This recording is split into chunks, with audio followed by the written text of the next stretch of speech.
దేశంలో జాతీయోద్యమం అనేటువంటిది 3 దశలుగా జరిగింది.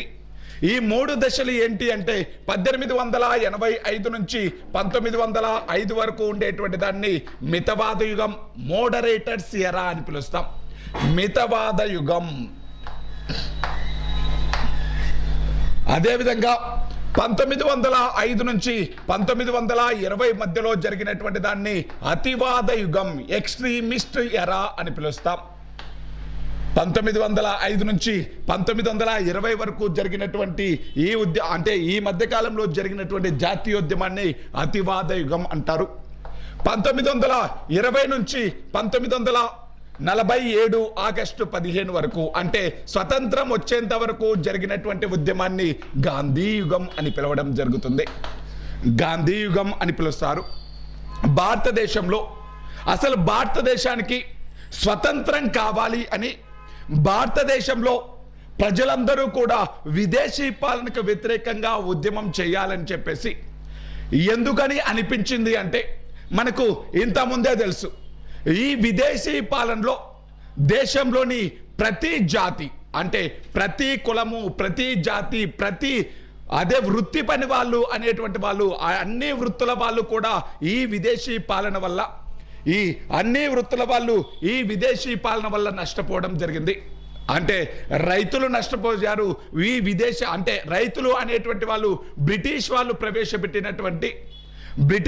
ప్రవేశపెట్టినటువంటి ఈ భూమి శిస్తు విధానం ద్వారా రైత్వారీ విధానం, జమీందారీ విధానం, మహల్వారీ విధానం, ఈ విధానాల వల్ల నష్టపోయారు.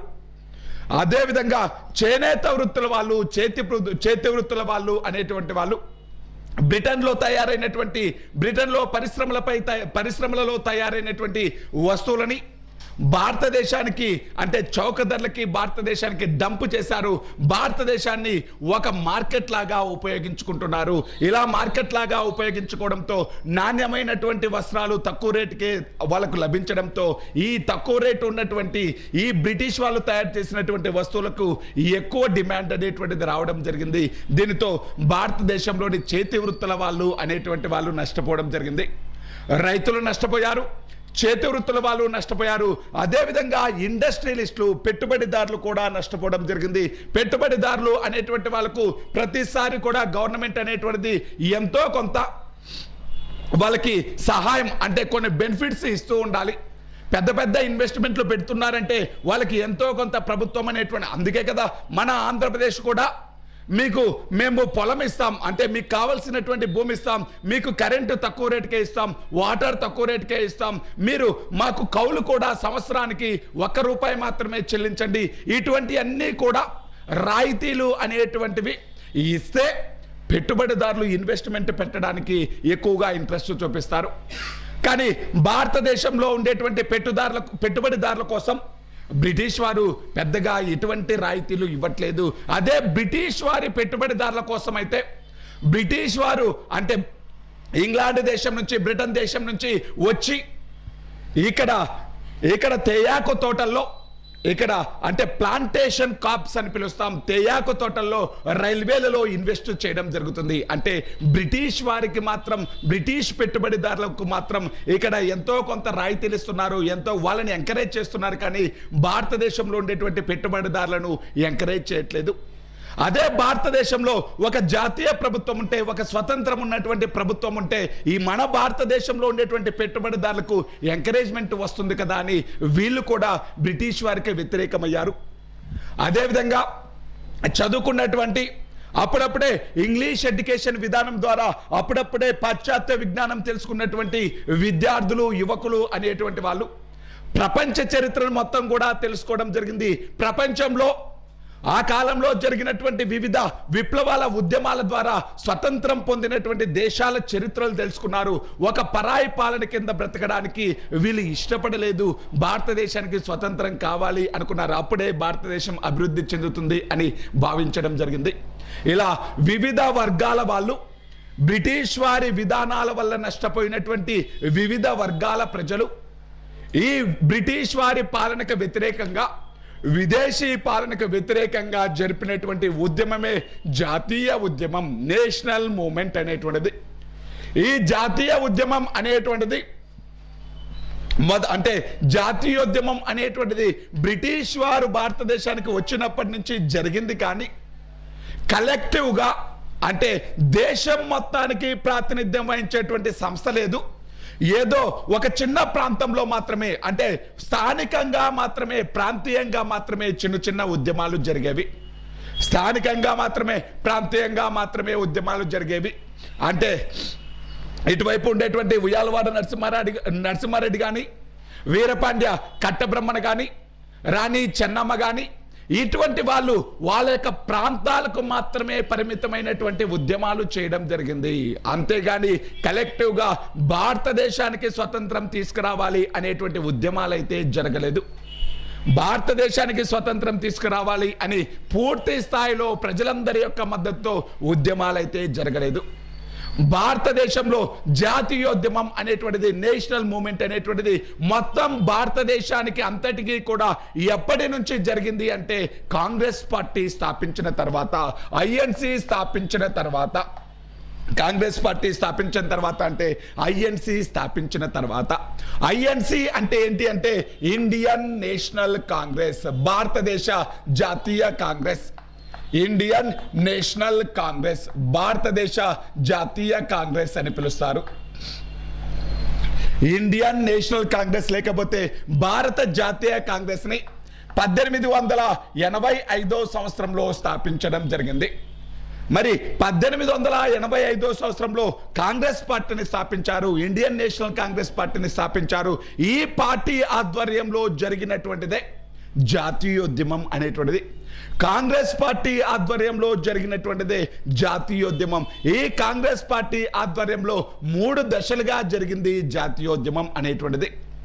మరి కాంగ్రెస్ పార్టీ ఏర్పడక ముందు ఇటువంటి ఉద్యమాలు జరగలేదంటే జరిగాయి, కానీ ప్రాంతీయంగా జరిగాయి. కాంగ్రెస్ పార్టీ లేనప్పటికీ కూడా, కాంగ్రెస్ పార్టీ లేనప్పుడు కూడా చిన్న చిన్న సంస్థలు ఉండేవి, కానీ ఇవి ఒక రాష్ట్రానికో ఒక ప్రాంతానికి మాత్రమే పరిమితమైపోయి ఉండేవి. ఇలా ఒక రాష్ట్రానికి ఒక ప్రాంతానికి పరిమితమైపోయినటువంటి కాంగ్రెస్ పార్టీ కంటే ముందుండేటువంటి సంస్థలు ఏంటో చూసుకుందాం ఒకసారి. కాంగ్రెస్ పార్టీ 1885 సంవత్సరంలో ఏర్పడింది అని చెప్పాను. ఈ 1885 కంటే ముందు భారతదేశ జాతీయోద్యమంలో భారతదేశంలో స్థాపించినటువంటి కొన్ని పార్టీల గురించి చూసుకుందాం. భారతదేశంలో కాంగ్రెస్ పార్టీ కంటే ముందున్నటువంటి పార్టీల్లో మొదటిది ప్రముఖమైనటువంటిది ఏంటి అంటే Indian association of Calcutta. Indian association of Calcutta.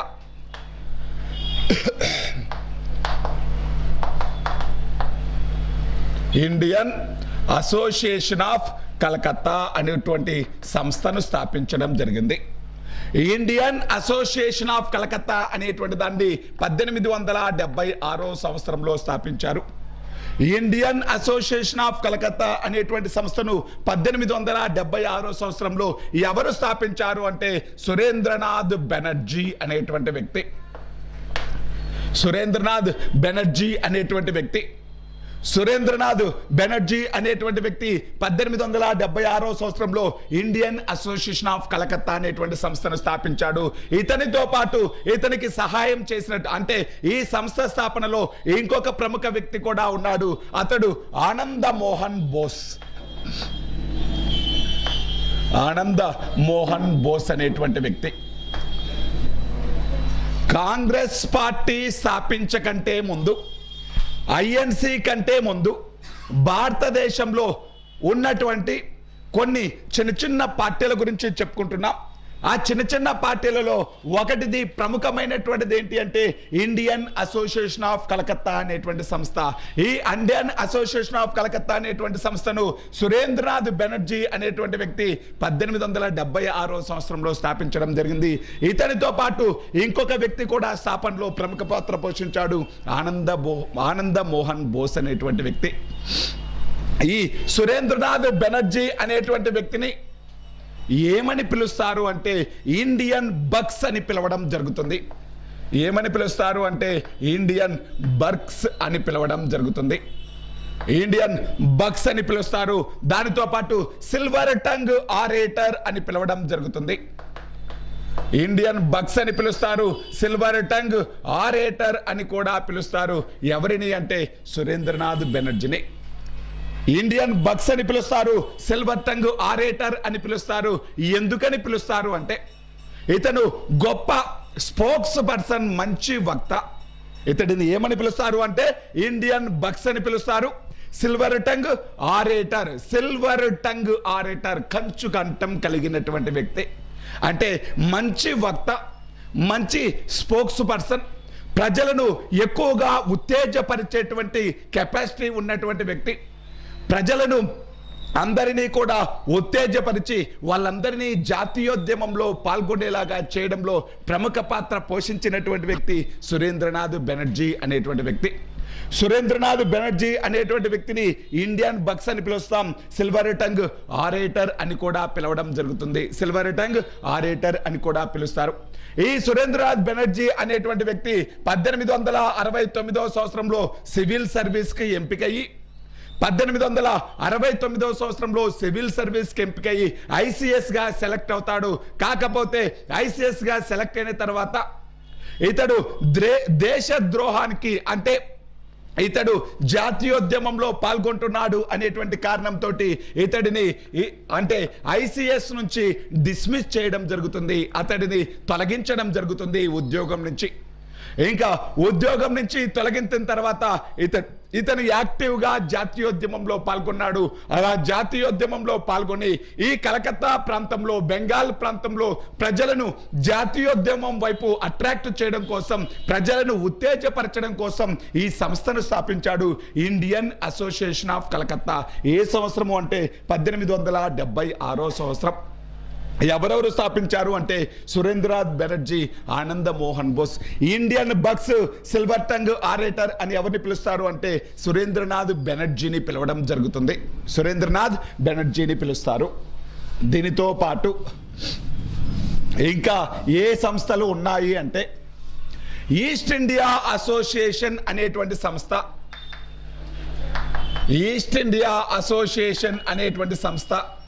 ఈ ఈస్ట్ ఇండియా అసోసియేషన్ అనేటువంటి దాన్ని 1866 సంవత్సరంలో ఈస్ట్ ఇండియా అసోసియేషన్ను ఈస్ట్ ఇండియా అసోసియేషన్ని 1866 సంవత్సరంలో లండన్లో స్థాపించడం జరిగింది. లండన్లో స్థాపించిన వ్యక్తి దాదాబాయి నౌరోజీ అనేటువంటి వ్యక్తి. దాదాబాయి నౌరోజీ అనేటువంటి వ్యక్తి ఈస్ట్ ఇండియా అసోసియేషన్ అనేటువంటి సంస్థను ఈస్ట్ ఇండియా అసోసియేషన్ అనేటువంటి సంస్థను 1866 సంవత్సరంలో స్థాపించిన వ్యక్తి దాదాబాయి నౌరోజీ. అంటే ఎక్కడ స్థాపించాడు అంటే లండన్లో.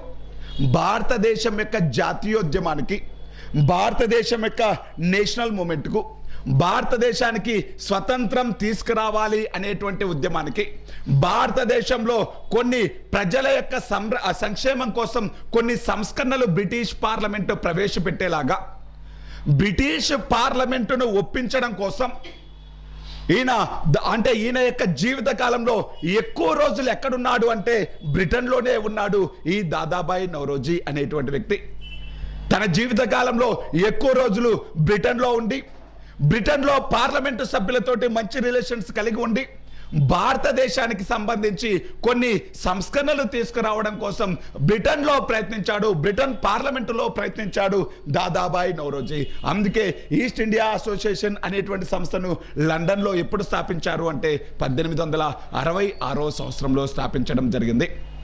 ఈయన లండన్లో అంటే బ్రిటన్లో ఎక్కువ రోజులు ఉండి, బ్రిటన్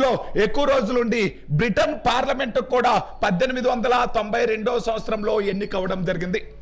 బ్రిటన్ ఎంపీ అయ్యాడు ఇతను. బ్రిటన్ పార్లమెంటుగా 1892 నుంచి 1895 వరకు బ్రిటన్లో కన్జర్వేటివ్ పార్టీ తరపున ఇతను ఎంపీగా ఎన్నికవడం జరిగింది. ఏ నియోజకవర్గం నుంచి అంటే సెంట్రల్ ప్రిన్స్టన్ నియోజకవర్గం నుంచి, సెంట్రల్ ప్రిన్స్టన్ నియోజకవర్గం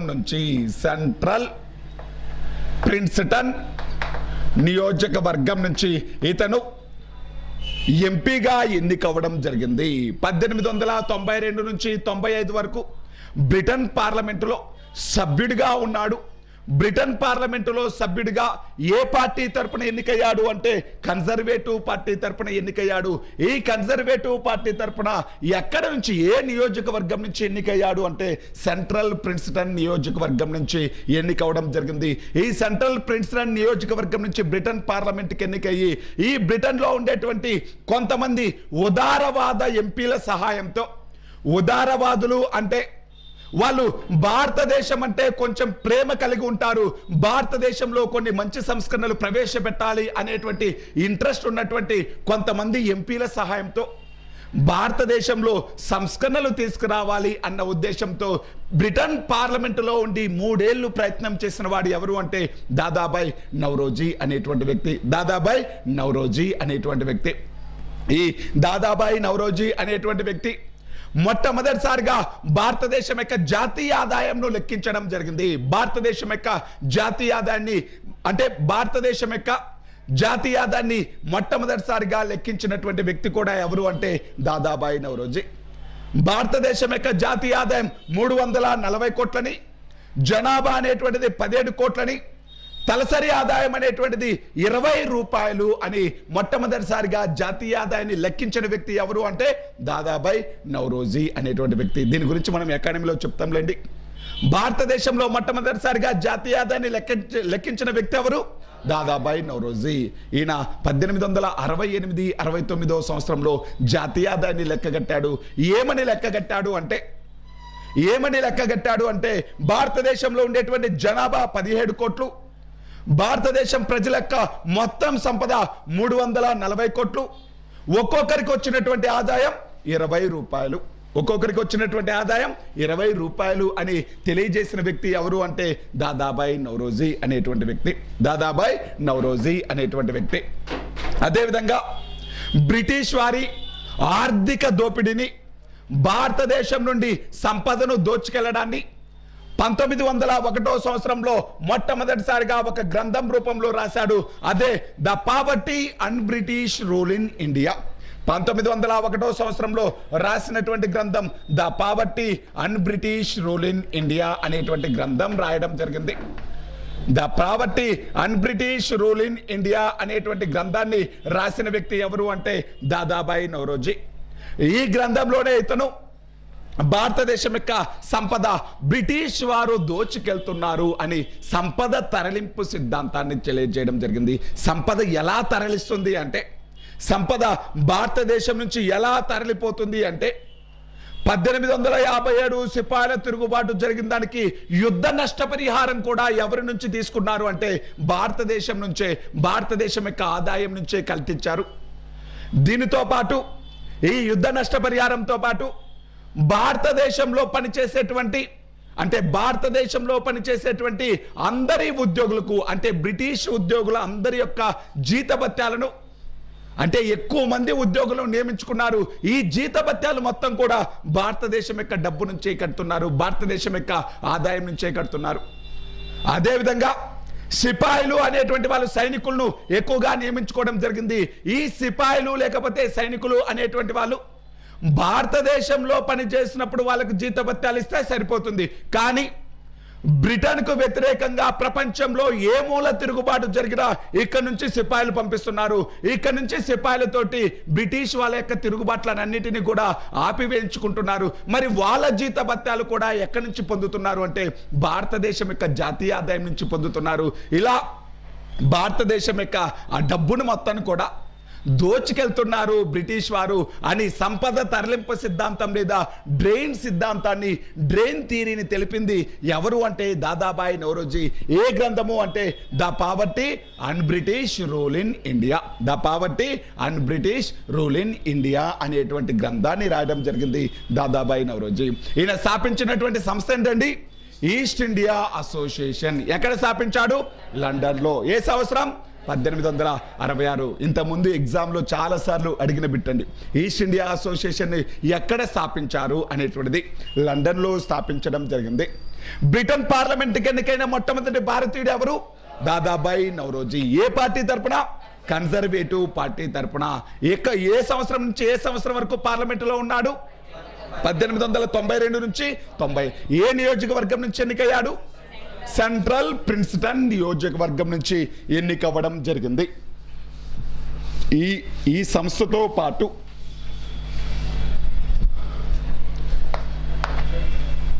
Bombay presidency association,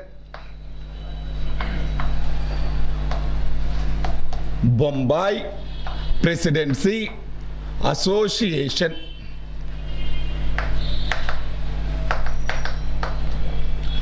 Bombay presidency association అనేటువంటి సంస్థను 1885 సంవత్సరంలో బొంబాయి ప్రెసిడెన్సీ అసోసియేషన్ అనేటువంటి సంస్థను కొన్ని బుక్కుల్లో 1883 అని ఉండిద్దండి, కొన్ని బుక్కుల్లో 1885. మనము దీనికి బౌండ్ అవుదాం. బొంబాయి ప్రెసిడెన్సీ అసోసియేషన్ అనేటువంటి సంస్థను 1885 సంవత్సరంలో బొంబాయిలో స్థాపించడం జరిగింది. బొంబాయి రాష్ట్రానికి అంటే ఇది బొంబాయి రాష్ట్రంలో బ్రిటిష్ వారి కార్యక్రమాలకు వ్యతిరేకంగా చిన్న చిన్న ఉద్యమాలు చేసేది బొంబాయి ప్రెసిడెన్సీ అసోసియేషన్ బొంబాయిలో స్థాపించడం జరిగింది. స్థాపించిన వ్యక్తి ఫిరోజ్ షా మెహతా, స్థాపించిన వ్యక్తి ఫిరోజ్ షా మెహతా అనేటువంటి వ్యక్తి. ఫిరోజ్ షా మెహతాతో పాటు బద్రుద్దీన్ ట్యాబ్జీ, బద్రుద్దీన్ ట్యాబ్జీతో పాటు కేటీ తెలంగ్ అనేటువంటి వ్యక్తులు, వీళ్ళు ఈ బొంబాయి ప్రెసిడెన్సీ అసోసియేషన్ అనేటువంటి సంస్థను స్థాపించడం జరిగింది. బొంబాయి ప్రెసిడెన్సీ అసోసియేషన్ అనేటువంటి సంస్థను 1885 సంవత్సరంలో బొంబాయిలో ఎవరు స్థాపించారు అంటే ఫిరోజ్ షా మెహతా, బద్రుద్దీన్ ట్యాబ్జీ, కేటీ తెలంగ్ అనేటువంటి వ్యక్తులు స్థాపించడం జరిగింది. కేటీ తెలంగ్ అనేటువంటి వ్యక్తులు స్థాపించడం జరిగింది. ఇది బొంబాయి రాష్ట్రానికి పరిమితం అయిపోయింది. ఇంతకుముందు ఇండియన్ అసోసియేషన్ ఆఫ్ కలకత్తా అనేటువంటి సంస్థ బెంగాల్ ప్రాంతానికి, అదేవిధంగా ఈస్ట్ ఇండియా అసోసియేషన్ అనేటువంటిది లండన్లో స్థాపించారు. లండన్లో నుండి భారతదేశానికి కొన్ని సంస్కరణలు తీసుకురావడానికి ప్రయత్నించేది. దానితో పాటు బొంబాయి ప్రెసిడెన్సీ అసోసియేషన్ అనేటువంటి సంస్థ బొంబాయి రాష్ట్రానికి పరిమితమైంది. వీటితో పాటు మద్రాస్ మహాజన సభ,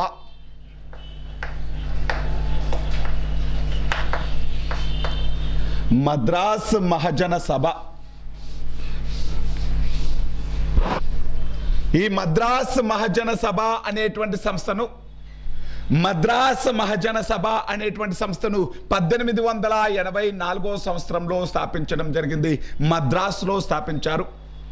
మద్రాసులో 1884 సంవత్సరంలో మద్రాస్ మహాజన సభను స్థాపించారు.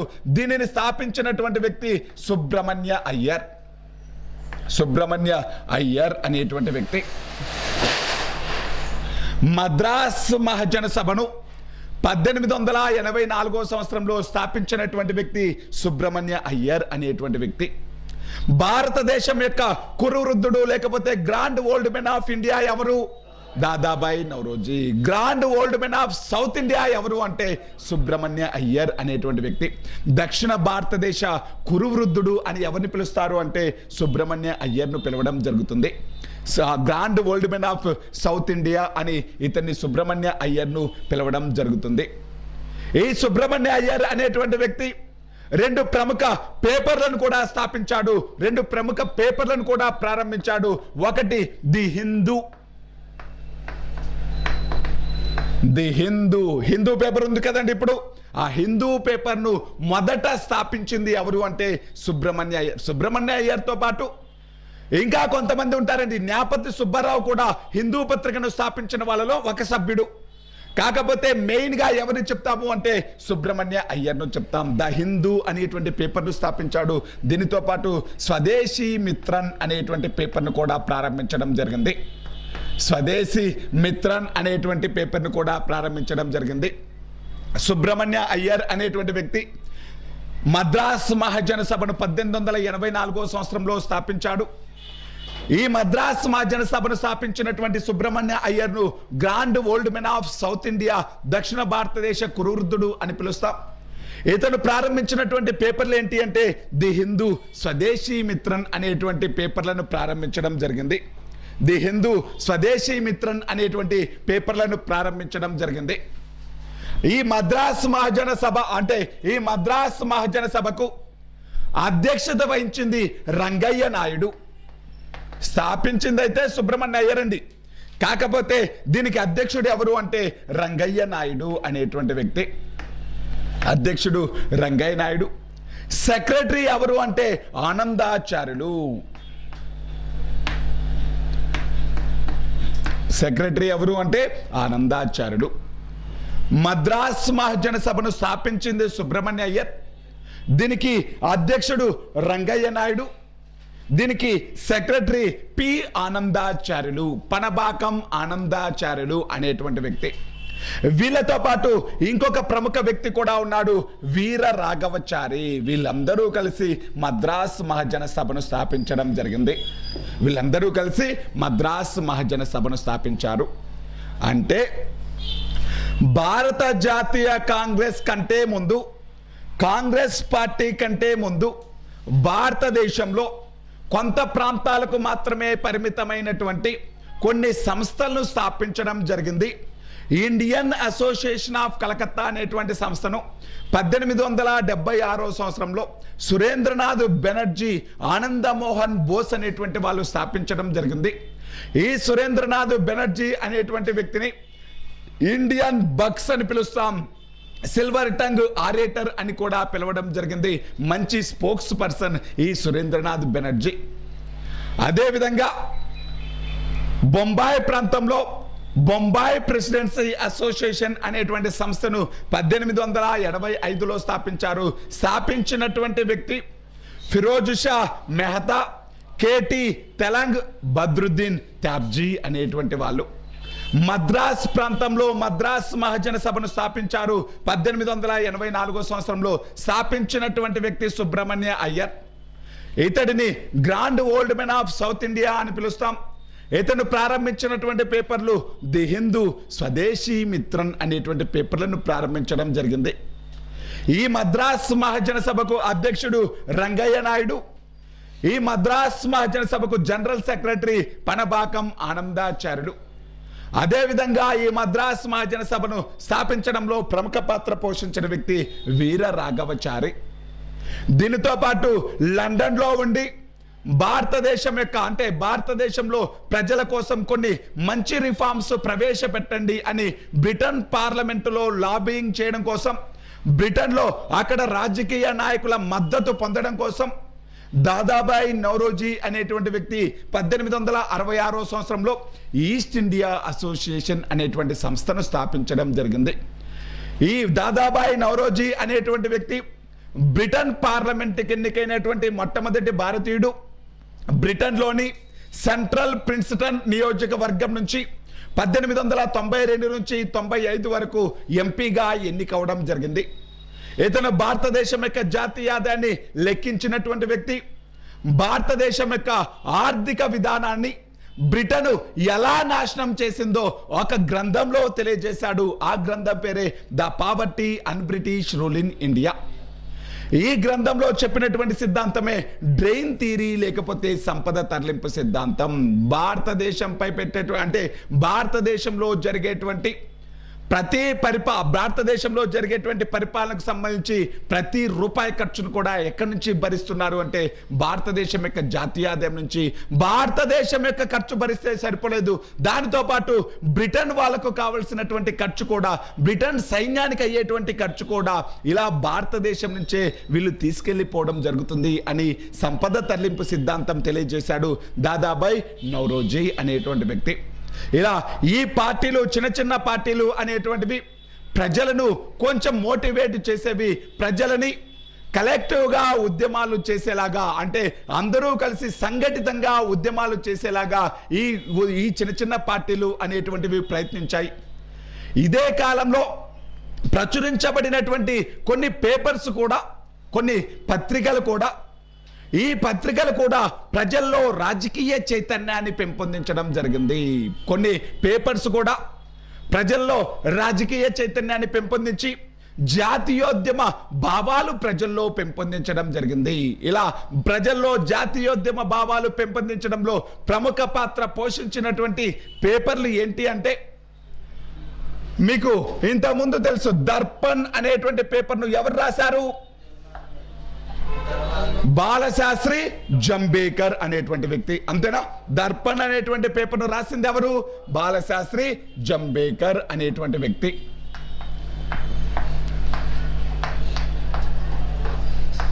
జంబేకర్ అనేటువంటి వ్యక్తి. ఇతనితో పాటు అమృత బజార్ అనేటువంటి పత్రికను శిశిర్ కుమార్ ఘోష్ అనేటువంటి వ్యక్తి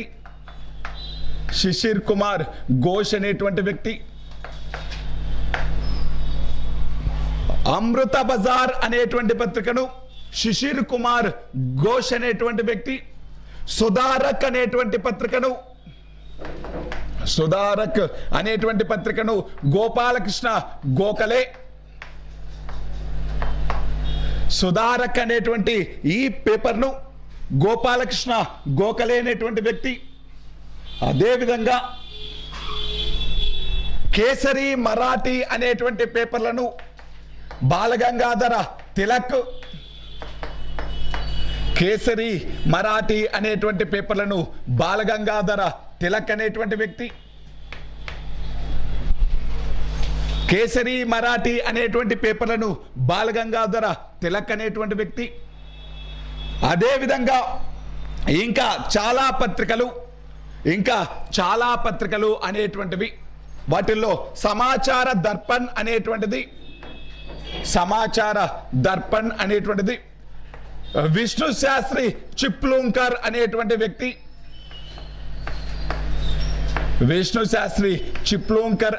వ్యక్తి, ఇలా చాలా పత్రికలు స్థాపించడం జరిగింది. భారతదేశంలో కొన్ని పత్రికలు, అంటే దర్పణ్ అనేటువంటిది బాలశాస్త్రి జంబేకర్, అమృత బజార్ అనేటువంటి పత్రికను శిశిర్ కుమార్ ఘోష్, సుధారక్ అనేటువంటి పత్రికను గోపాలకృష్ణ గోఖలే, కేసరి మరాఠీ అనేటువంటి పేపర్లను బాలగంగాధర తిలక్, సమాచార దర్పణ్ అనేటువంటి పేపర్ను విష్ణు శాస్త్రి చిప్లూంకర్ అనేటువంటి వ్యక్తులు ఈ పేపర్లను స్థాపించి, ఈ పేపర్లలో భారతదేశం యొక్క జాతీయోద్యమం గురించి, భారతదేశంలో ప్రజలు ఎదుర్కొంటున్నటువంటి కష్టాల గురించి, బ్రిటిష్ వారి పాలనకు వ్యతిరేకంగా చేయవలసినటువంటి ఉద్యమాల గురించి, ప్రజలందరూ కూడా సమైక్యంగా ఉండవలసినటువంటి అవసరం గురించి, ఇలా వీటన్నిటికీ సంబంధించి ప్రజలను చైతన్యపరిచేవి వాళ్ళ యొక్క వ్యాసాల ద్వారా, వాటి యొక్క ఈ పేపర్స్ ద్వారా ప్రజలను చైతన్యపరిచేటివి ఈ పేపర్స్ అనేటువంటి, అంటే భారతదేశంలో జాతీయ నాయకులు అనేటువంటి వాళ్ళు ఇటువంటి పేపర్స్ ద్వారా ప్రజలను చైతన్యపరచడం జరిగింది. ఇటువంటి సమయంలో ప్రజలందరూ కూడా ఎంతో కొంత జాతీయ భావాలు అనేటువంటివి పెంపొందించుకోవడం జరిగింది. అంతకుముందు భారతదేశం అంతా కూడా టోటల్గా ఒకటే అనేటువంటి దేశం, టోటల్గా ఒకటే అనేటువంటి భావన ప్రజల్లో ఉండేది కాదు. నేను మైసూర్ సంస్థానానికి చెందిన వాడిని, నేను బొంబాయి సంస్థానానికి చెందిన వాడిని, లేకపోతే నేను మార్వాడ్ ప్రాంతానికి చెందిన వాడిని, లేకపోతే నేను భోపాల్ సంస్థానానికి చెందిన వాడిని, దర్భంగా సంస్థానానికి చెందిన వాడి, కుచ్ బిహార్ సంస్థానానికి, ఇలా ఒక్కొక్క ప్రాంతం ఒక్కో దేశంలాగా ఫీల్ అయిపోయే వాళ్ళు. అంటే ఈ భారతదేశంలో ఆంగ్ల విద్యా విధానం రానంత వరకు, భారతదేశంలో ఇటువంటి జాతీయోద్యమ సంస్థలు స్థాపించినంత వరకు, భారతదేశంలో రాజకీయ నాయకులు అనేటువంటి వాళ్ళు ఈ పేపర్స్ ద్వారా తమ యొక్క భావాలను ప్రచారం చేయనంత వరకు వీళ్ళల్లో తామంతా ఒకటే, భారతదేశం అంతా ఒకటే అనేటువంటి భావన లేకుండా ఉండేది. ఇలా ఈ జాతీయ నాయకులు అనేటువంటి వాళ్ళు మోటివేట్ చేయడం ద్వారా అప్పట్లోనే పాశ్చాత్య విజ్ఞానం నేర్చుకున్నటువంటి కొంతమంది ఉన్నత విద్యావంతుల తమ యొక్క రచనల ద్వారా, తమ యొక్క పేపర్స్ ద్వారా ప్రజలందరినీ కూడా ఉత్తేజితులు చేశారు. ప్రజలందరినీ కూడా ఒకటే దేశం, మనమంతా భారతదేశానికి చెందిన వాళ్ళము అనేటువంటి భావన అప్పుడప్పుడే ప్రజల్లో తీసుకురావడానికి ప్రయత్నిస్తూ ఉన్నారు. ఇటువంటి సమయంలో ప్రజలందరినీ ఉమ్మడిగా భారతదేశం అంతటికీ కూడా ప్రాతినిధ్యం వహించేటువంటి ఒక సంస్థ ఉండాలి అన్న ఉద్దేశంతో, భారతదేశ ప్రజలందరికీ ప్రాతినిధ్యం వహించేటువంటి ఒక సంస్థను ఏర్పాటు చేయడం జరిగింది. ఆ సంస్థ పేరే ఇండియన్ నేషనల్ కాంగ్రెస్, భారతదేశ జాతీయ కాంగ్రెస్ అనేటువంటిది. ఇండియన్ నేషనల్ కాంగ్రెస్, అదే భారతదేశ జాతీయ కాంగ్రెస్ అనేటువంటిది.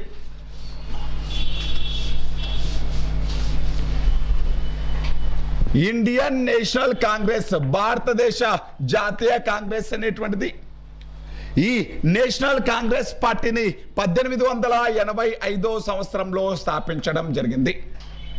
ఈ 1885లో స్థాపించినటువంటి వ్యక్తి ఏవో హ్యూమ్ అనేటువంటి వ్యక్తి, అలెన్ ఆక్టేవియన్ హ్యూమ్ అనేటువంటి వ్యక్తి, అలెన్ ఆక్టేవియన్ హ్యూమ్ అనేటువంటి వ్యక్తి. ఐఎన్సిని 1885 సంవత్సరంలో ఏవో హ్యూమ్ స్థాపించాడు. కాకపోతే దీని ఒరిజినల్ నేమ్ అనేటువంటిది ఐఎన్సి కాదు, ఇండియన్ నేషనల్ యూనియన్. దాని పేరు ఏంటి అంటే ఇండియన్ నేషనల్ యూనియన్ అనేటువంటిది. ఇండియన్ నేషనల్ యూనియన్ అనేటువంటి పేరుని, ఈ ఇండియన్ నేషనల్ యూనియన్ అనేటువంటి సంస్థను 1884లో స్థాపించాడు. ఇండియన్ నేషనల్ యూనియన్ అనేటువంటి సంస్థను 1884 సంవత్సరంలో స్థాపించాడు ఏవో హ్యూమ్. ఈ ఇండియన్ నేషనల్ యూనియన్ యొక్క మొదటి సమావేశాన్ని పూనాలో నిర్వహించాలి అనుకున్నాడు. 1885 సంవత్సరం మార్చిలో పూనాలో నిర్వహించాలి అనుకున్నాడు. ఇండియన్ నేషనల్ యూనియన్ యొక్క మొదటి సమావేశాన్ని ఎక్కడ నిర్వహించాలి అనుకున్నారు? పూనాలో నిర్వహించాలి అనుకున్నారు. కాకపోతే పూనాలో అప్పుడు కలరా వ్యాధి రావడంతో, పూనా అంతటికీ కూడా కలరా వ్యాధి సోకడంతో 1885 సంవత్సరం డిసెంబర్ నెలలో 1885 డిసెంబర్ 28వ తేదీన ఇండియన్ నేషనల్ కాంగ్రెస్ అంటే ఇండియన్ నేషనల్ యూనియన్ యొక్క పేరును ఐఎన్సిగా మార్చి, ఇండియన్ నేషనల్ యూనియన్ యొక్క పేరును ఇండియన్ నేషనల్ కాంగ్రెస్ లాగా మార్చి, దీని యొక్క అంటే సమావేశాన్ని పూనా నుంచి ఎక్కడికి మార్చారు అంటే బొంబాయికి మార్చడం జరిగింది. ఎక్కడికి మార్చారు అంటే బొంబాయికి మార్చడం జరిగింది. ఇండియన్ నేషనల్ యూనియన్ అనేటువంటి సంస్థ పేరును ఇండియన్ నేషనల్ కాంగ్రెస్ లాగా ప్రస్తాపించి ఈ ఐఎన్సి యొక్క మొదటి సమావేశాన్ని 1885 డిసెంబర్ 28వ తేదీన ఎక్కడ నిర్వహించారు అంటే బొంబాయిలో నిర్వహించడం జరిగింది. ఐఎన్సిని స్థాపించిన వ్యక్తి ఏవో హ్యూమ్, అలెన్ ఆక్టేవియన్ హ్యూమ్ అనేటువంటి వ్యక్తి. 1885 డిసెంబర్ 28న దీని మొదటి సమావేశం బొంబాయిలో నిర్వహించడం జరిగింది. బొంబాయిలో నిర్వహించాడు. ఈ మొదటి సమావేశం అనేటువంటిది పూనాలో నిర్వహించాలి అనుకున్నారు. కాకపోతే ఎక్కడ నిర్వహించారు అంటే బొంబాయిలో నిర్వహించడం జరిగింది. ఈ ఇండియన్ నేషనల్ యూనియన్ అనేటువంటి ప్లేస్లో కాంగ్రెస్ అనేటువంటి పేరు సూచించిన వ్యక్తి దాదాబాయి నౌరోజీ. కాంగ్రెస్ పార్టీకి ఆ పేరు సూచించిన వ్యక్తి ఎవరు అంటే దాదాబాయి నౌరోజీ అనేటువంటి వ్యక్తి. ఈ దాదాబాయి నౌరోజీ అనేటువంటి సూచన మేరకు ఈ ఇండియన్ నేషనల్ యూనియన్ అనేటువంటి పేరును ఎలా మార్చారు అంటే ఇండియన్ నేషనల్ కాంగ్రెస్ లాగా మార్చడం జరిగింది, ఐఎన్సి లాగా మార్చడం జరిగింది. ఎగ్జామ్లో మనకి ఎప్పుడు అడిగేటువంటి బిట్ అండి, కాంగ్రెస్ పార్టీ అనేటువంటి సూచన అంటే కాంగ్రెస్ పార్టీ అనేటువంటి పేరును పెట్టింది ఎవరు, కాంగ్రెస్ అనేటువంటి పేరును సూచించింది ఎవరు అంటాడు దాదాబాయి నౌరోజీ అనేటువంటి వ్యక్తి. కాంగ్రెస్ పార్టీని స్థాపించింది ఎవరండి? ఏవో హ్యూమ్. ఏ సంవత్సరం? 1885 సంవత్సరం. కాకపోతే దీని మొదటి పేరు ఇండియన్ నేషనల్ యూనియన్. ఈ ఇండియన్ నేషనల్ యూనియన్ అనేటువంటి దాన్ని కాంగ్రెస్ పార్టీ అనేటువంటి పేరు సూచించింది దాదాబాయి నౌరోజీ అనేటువంటి వ్యక్తి. ఈ ఇండియన్ నేషనల్ యూనియన్ యొక్క మొదటి సమావేశం పూనాలో నిర్వహించాలి అనుకుంటారు. పూనాలో కలరా వ్యాధి రావడంతో ఆ సమావేశం వెన్యూని ఎక్కడికి మార్చారు అంటే బొంబాయికి మార్చడం జరిగింది. బొంబాయికి మార్చి మొట్టమొదటి సమావేశాన్ని నిర్వహించడం జరిగింది. అసలు ఏవో హ్యూమ్ అనేటువంటి వ్యక్తి ఎవరు అంటే రిటైర్డ్ ఐసిఎస్ ఆఫీసర్, అంటే బ్రిటన్ దేశానికి చెందినటువంటి రిటైర్డ్ ఐసిఎస్ ఆఫీసర్. ఈ రిటైర్డ్ ఐసిఎస్ ఆఫీసర్ అయినటువంటి ఏవో హ్యూమ్ అనేటువంటి వ్యక్తి, ఇతను ఉదారవాద భావాలు కలిగినటువంటి వ్యక్తి. భారతీయులు అంటే కొంచెం ప్రేమ కలిగినటువంటి వ్యక్తి. ఇంతకుముందు ఇల్బర్ట్ బిల్లు అనేటువంటిది ప్రవేశపెట్టినప్పుడు ఇల్బర్ట్ బిల్లుకు మద్దతుగా నిలిచినటువంటి వ్యక్తి. ఇల్బర్ట్ బిల్లు తెలుసు కదా, 1883వ సంవత్సరంలో ప్రవేశపెట్టారు ఇల్బర్ట్ బిల్లు. బ్రిటిష్ వారిని కూడా విచారించి శిక్ష విధించేటువంటి అధికారం భారతీయ న్యాయమూర్తులకు కల్పిస్తూ చేసినటువంటి బిల్లే ఇల్బర్ట్ బిల్లు అనేటువంటిది. ఈ ఇల్బర్ట్ బిల్లు అనేటువంటిది రూపొందించడంలో లార్డ్ రిప్పన్తో కలిసి పనిచేసినటువంటి వ్యక్తి ఏవో హ్యూమ్. భారతీయులు అంటే కొంచెం ఇష్టం కలిగిన వాడు. భారతీయులకి భారతీయులకి కొన్ని రకాలైనటువంటి సంస్కరణలు తీసుకురావాలి, భారతీయులకు ఎంతో కొంత మేలు చేయాలి అనుకునేటువంటి వాడు ఏవో హ్యూమ్ అనేటువంటి వ్యక్తి. భారతదేశంలో జరుగుతున్నటువంటి కొన్ని రోజులు ఇలాగే బ్రిటిష్ వాళ్ళు పరిపాలిస్తూ ఉంటే అప్పుడప్పుడే భారతదేశంలో ఒక కొత్త వర్గం, విద్యార్థి వర్గం, పాశ్చాత్య విజ్ఞానం కలిగినటువంటి వర్గం అనేటువంటిది ఏర్పడింది. ఈ వర్గం అనేటువంటిది ఒక్కసారిగా బ్రిటిష్ వాళ్ళపైన తిరుగుబాటు చేస్తే, హింసాత్మకమైనటువంటి తిరుగుబాటు చేస్తే, ఈ బ్రిటన్ అనేటువంటిది హింసాత్మకమైనటువంటి తిరుగుబాటు జరిగితే బ్రిటన్ అనేటువంటిది తొందరగా భారతదేశం నుంచి వెళ్ళిపోతుంది. అలా హింసాత్మకంగా ఉద్యమాలు జరగకూడదు. హింసాత్మకంగా యుద్ధమాలు జరగకుండా అవన్నీ శాంతియుతంగా ఉద్యమాలు జరగాలి. బ్రిటన్ ప్రభుత్వానికి ఒక రక్షక కవాటం లాగా నిలవాలి ఐఎన్సి అనేటువంటిది.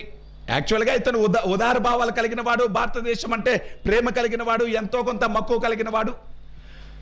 ఇటువంటి ఈ ఏవో హ్యూమ్ అనేటువంటి వ్యక్తి భారతీయ కాంగ్రెస్ భారతదేశంలో కొంతమంది జాతీయ నాయకులతో సంప్రదించి ఉద్యమం అనేటువంటిది, ఈ చిన్న చిన్న ఉద్యమాలు అనేటువంటివి ప్రజలందరూ సంఘటితంగా చేయాలి, ఒక పార్టీ తరపున చేయాలి, భారతదేశం మొత్తం కూడా ఉద్యమాలను చేయాలి అన్న ఉద్దేశంతో కాంగ్రెస్ పార్టీని స్థాపించారు.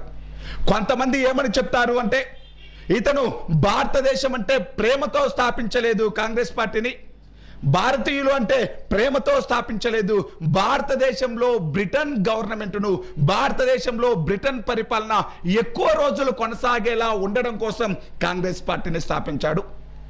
అదే భారతదేశంలో ఉండేటువంటి ఆ 30 కోట్లు 40 కోట్ల మంది జనాభా ఒక్కసారిగా హింసాత్మకంగా తిరుగుబాటు చేస్తే బ్రిటన్ అనేటువంటిది ఎక్కువ రోజులు భారతదేశాన్ని పరిపాలించలేదు.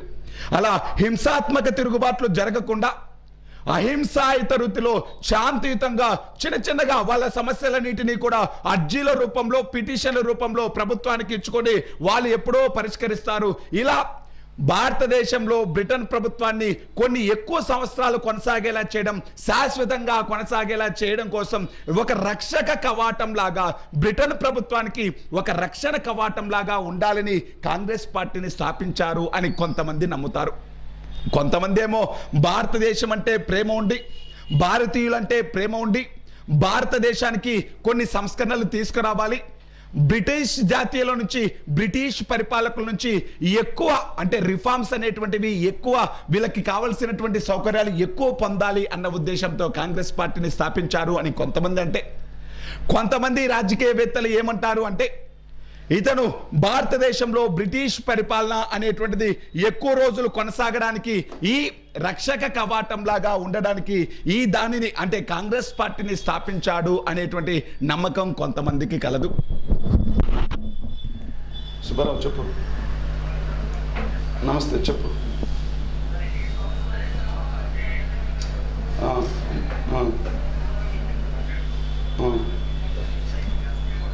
ఒకసారి ఇన్స్టిట్యూట్ దగ్గరకు ఇచ్చేసి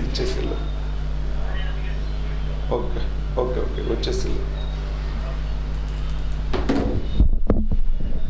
నెక్స్ట్ ఏవో హ్యూమ్ అనేటువంటి వ్యక్తి, అతను ఏ ఉద్దేశంతో ఈ కాంగ్రెస్ పార్టీని స్థాపించినప్పటికీ, అతని ఉద్దేశాలు ఏమైనప్పటికీ తర్వాత కాలంలో భారతదేశంలో జాతీయోద్యమం అనేటువంటిది ఏ పార్టీ ఆధ్వర్యంలో జరిగింది అంటే కాంగ్రెస్ పార్టీ ఆధ్వర్యంలో జరిగింది.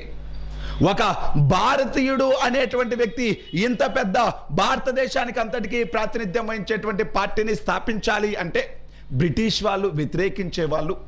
అందుకని ఇతను ఏవో హ్యూమ్ అనేటువంటి వ్యక్తి బ్రిటన్ జాతీయుడు కాబట్టి బ్రిటిష్ వాళ్లకు మేలు చేసేలాగే ఈ సంస్థను స్థాపించాడు అన్న ఉద్దేశంతో మొదట్లో కాంగ్రెస్ పార్టీ అంటే బ్రిటన్ వాళ్ళు ఇక్కడ ఉండేటువంటి గవర్నర్ జనరల్ వ్యతిరేకించలేదు. ఈ కాంగ్రెస్ పార్టీని స్థాపించినప్పుడు గవర్నర్ జనరల్ డఫ్రిన్ కాంగ్రెస్ పార్టీని ఎప్పుడు స్థాపించారని చెప్పాను? 1885 సంవత్సరం. స్థాపించిన వ్యక్తి ఎవరు? A O Hume. ఎవరు A O Hume? Retired ICS officer, Britain దేశానికి చెందినటువంటి వ్యక్తి. కాంగ్రెస్ పార్టీని స్థాపించినప్పుడు ఎవరు గవర్నర్ జనరల్? Lord Dufferin. ఎవరు సెక్రటరీ ఆఫ్ స్టేట్ ఎవరు అంటే లార్డ్ క్రాస్. తెలుసు కదా, భారతదేశ రాజ్య కార్యదర్శి. భారతదేశ రాజ్య కార్యదర్శి లేకపోతే సెక్రటరీ ఆఫ్ స్టేట్ ఎప్పుడు ఏర్పడ్డాడు? 1858 విక్టోరియా మహారాణి ప్రకటన. 1858 విక్టోరియా మహారాణి ప్రకటన ద్వారా భారతదేశ రాజ్య కార్యదర్శి అనేటువంటి ఒక కొత్త భారతదేశ రాజ్య కార్యదర్శి అనేటువంటి ఒక కొత్త పోస్టును సృష్టించి, ఈ భారతదేశ రాజ్య కార్యదర్శి అనేటువంటి వ్యక్తి 15 మందితో సలహా మండలి ఉంటుంది. ఈ సలహా మండలి సహాయంతో భారతదేశంలో పరిపాలన అనేటువంటిది చూస్తూ ఉంటాడు. ఈ రాజ్య కార్యదర్శి బ్రిటన్ లో ఉంటాడు. ఈ రాజ్య కార్యదర్శి అనేటువంటి వ్యక్తి భారతదేశంలో వైస్రాయ్ ద్వారా పరిపాలన చేస్తూ ఉంటాడు. అంటే భారతదేశంలో ఉండేటువంటి వైస్రాయ్ కంటే పై స్టేజ్ లో ఎవడున్నాడు? రాజ్య కార్యదర్శి. ఈ రాజ్య కార్యదర్శి కంటే బ్రిటిష్ పార్లమెంట్ కంటే బ్రిటన్ రాని ఉంటుంది. ఇలా పరిపాలన అనేటువంటిది పైనుంచి కింది స్థాయికి జరుగుతూ ఉంటుంది. పరిపాలన అనేటువంటిది పైనుంచి కింది స్థాయికి జరుగుతుంటుంది. ఈ కాంగ్రెస్ పార్టీని ఐఎన్సిని స్థాపించినప్పుడు governor general lord Dufferin, secretary of state lord Cross. Congress పార్టీని స్థాపించినప్పుడు ఈ బ్రిటిష్ వాళ్ళు వ్యతిరేకించలేదు. లార్డ్ డఫ్రిన్ అనేటువంటి వాడు దీనిని మొదట్లో అంటే లార్డ్ డఫ్రిన్ అనేటువంటి వ్యక్తి కాంగ్రెస్ పార్టీని స్థాపించినప్పుడు వీళ్ళను ఎంకరేజ్ కూడా చేయడం జరిగింది. కాంగ్రెస్ పార్టీ అనేటువంటిది బ్రిటన్కు వ్యతిరేకంగా స్థాపించట్లేదు అనేటువంటి ఉద్దేశంతో, బ్రిటిష్ ప్రభుత్వానికి వ్యతిరేకంగా స్థాపించట్లేదు అన్న ఉద్దేశంతో ఈ కాంగ్రెస్ పార్టీకి మద్దతు కూడా తెలిపాడు లార్డ్ డఫ్రిన్ అనేటువంటి వ్యక్తి. మొదటి కాంగ్రెస్ సమావేశం అనేటువంటిది ఎప్పుడు జరిగింది అంటే 1885 డిసెంబర్ 28వ తేదీన జరిగింది. ఈ సమావేశం ఎక్కడ జరిగింది అంటే బొంబాయిలోని సర్ గోకుల్ తేజ్పాల్ సంస్కృత కళాశాల. సర్ గోకుల్ తేజ్పాల్ సంస్కృత కళాశాల ఆడిటోరియంలో జరిగింది.